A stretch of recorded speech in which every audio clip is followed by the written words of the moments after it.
พระธรรมประจำวันของพระเจ้า ถ้าเจ้าต้องถือเฮ็ดให้สมบูรณ์ มีเงื่อนไขที่ต้องบรรลุ ผ่านความตั้งใจของเจ้า การภาคเพียรของเจ้า และความสำนึกของเจ้า และผ่านการแสวงหาของเจ้า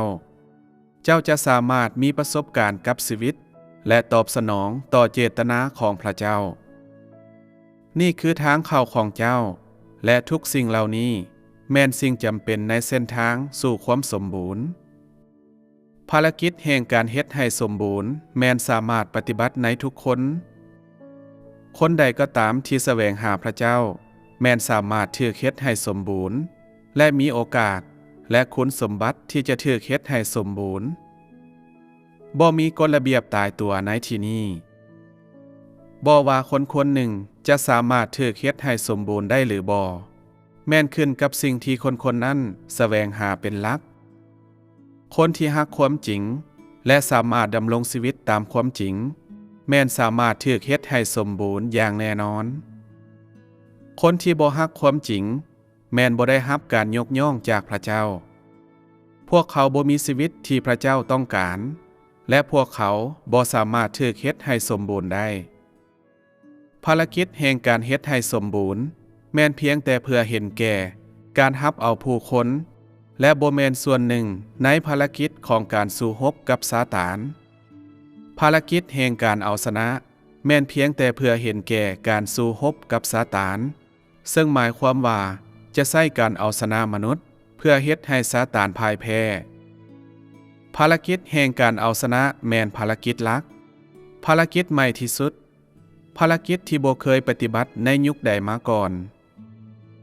สามารถเว้าได้ว่าเป้าหมายของขั้นตอนนี้ของภารกิจแม่นเพื่อเอาชนะทุกคนเป็นหลัก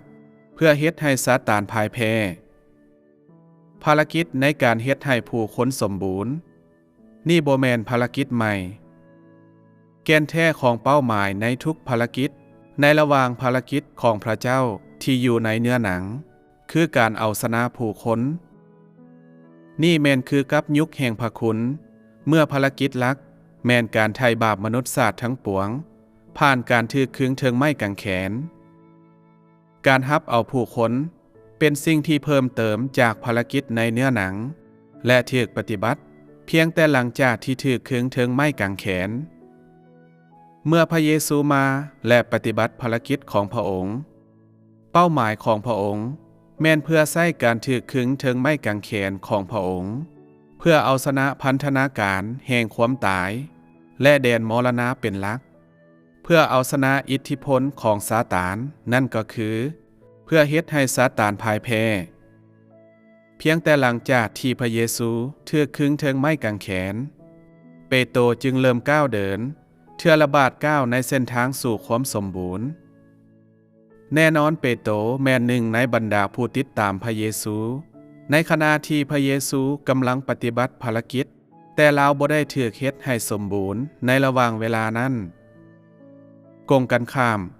หลังจากที่พระเยซูได้สำเร็จภารกิจของพระองค์เปโตรจึงค่อยๆเข้าใจความจริงและหลังจากนั้นก็ถูกเฮ็ดให้สมบูรณ์พระเจ้าที่บังเกิดเป็นมนุษย์มาถึงแผ่นดินโลกเพียงแต่เพื่อเฮ็ดให้ระยะที่สำคัญและจำเป็นในภารกิจสำเร็จลงในช่วงเวลาสั้นๆบ่แม่นเพื่อดำรงชีวิตเป็นเวลายาวในท่ามกลางผู้คนที่อยู่ถึงแผ่นดินโลกโดยมีเจตนาที่จะเฮ็ดให้พวกเขาสมบูรณ์พระองค์บ่ได้ปฏิบัติภารกิจนั้น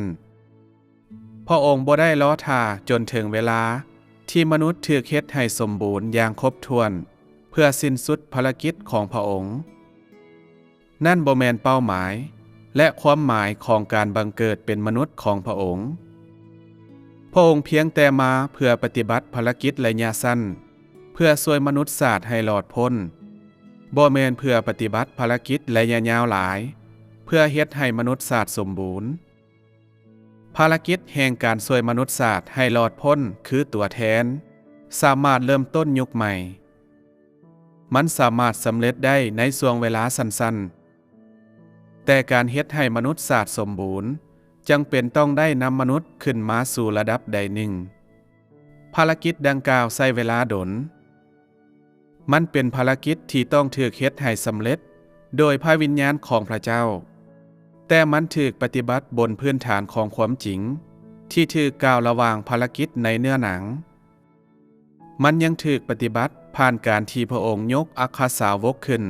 เพื่อปฏิบัติภารกิจในการเลี้ยงดูและยาวๆเพื่อบรรลุเป้าหมายของพระองค์ในการเฮ็ดให้มนุษย์ศาสตร์สมบูรณ์พระเจ้าที่บังเกิดเป็นมนุษย์บ่เฮ็ดภารกิจนี้พระองค์เพียงแต่เว้าเกี่ยวกับหนทางแห่งชีวิตเพื่อให้ผู้คนเข้าใจและพระองค์เพียงแต่มอบความจริงให้แก่มนุษยชาติแทนที่จะอยู่กับมนุษย์ในการปฏิบัติความจริงอย่างต่อเนื่องเพราะนั้นบ่ได้อยู่ในพันธกิจของพระองค์ฉะนั้นพระองค์จะบ่อยู่กับมนุษย์จนถึงมื้อที่มนุษย์เข้าใจความจริงอย่างสมบูรณ์และรับเอาความจริงอย่างครบถ้วนภารกิจของพระองค์ในเนื้อหนังจะสิ้นสุดลงเมื่อมนุษย์เข้าสู่เส้นทางแห่งความเสื่อที่ถูกต้องในพระเจ้าอย่างเป็นทางการ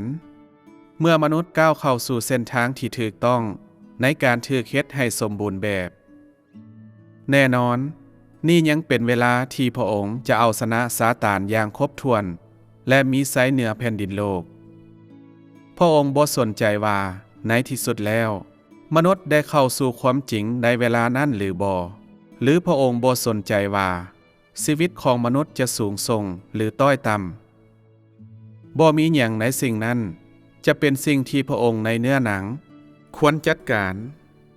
บ่มีหยังในสิ่งนั้นจะอยู่ภายในพันธกิจของพระเจ้าที่บังเกิดเป็นมนุษย์หลังจากที่พระองค์สำเร็จภารกิจที่พระองค์มุ่งหมายไว้พระองค์ก็จะสิ้นสุดภารกิจของพระองค์ในเนื้อหนังฉะนั้น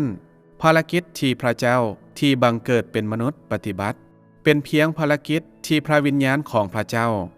บ่สามารถปฏิบัติโดยกงได้เท่านั้นยิ่งไปกว่านั้นมันเป็นภารกิจระยะสั้นแห่งความหลอดพ้นบ่แม่นภารกิจที่พระองค์จะปฏิบัติเป็นระยะยาวถึงแผ่นดินโลก